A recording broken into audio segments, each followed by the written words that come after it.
اس لیے اللہ پاک فرماتے ہیں صرف اپنی ہی فکر نہ کرو، اپنی بچوں کی بھی فکر کرو، اپنی بیوی کی بھی فکر کرو۔ کہ نیک والدین کو جو اللہ پاک ان کے اعمال کی بدلے میں جنت میں داخل فرما دیں گے، وہاں جا کر بے چین ہوں گے۔ اللہ فرمائیں گے تم تو جنت میں آ چکے ہو، تم کیوں بے چین ہو؟ کہ یا اللہ ہم تو آ گئے ہیں جنت میں، یقیناً تیری بہت بڑی مہربانی احسان ہے کہ تو نے ہمیں جنت میں داخل فرما دیا، لیکن یا اللہ کیا مزہ اس جنت کا جہاں ہمارے اولاد بھی ہمارے ساتھ نہ ہو، اولاد بھی ہو تو کتنا مزہ آئے۔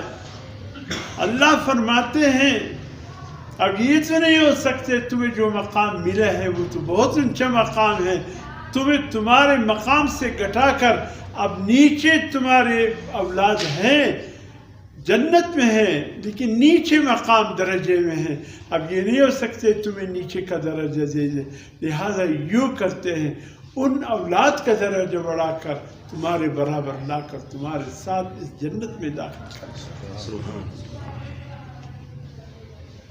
جس طرح وہاں والدین کو فکر ہوگی اپنے اولاد کی، تو اللہ فرماتے ہیں وہی فکر یہاں دنیا میں بھی دکھاؤ۔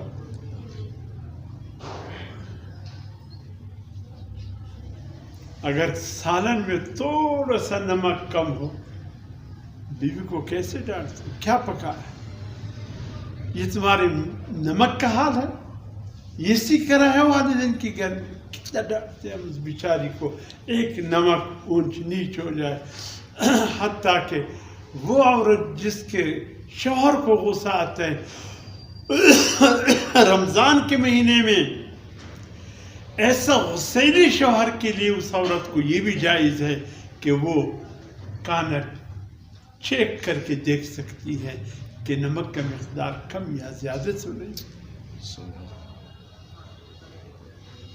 اللہ بھی جانتے ہیں اس بیچاری کو بھی کس سے پالا پڑا،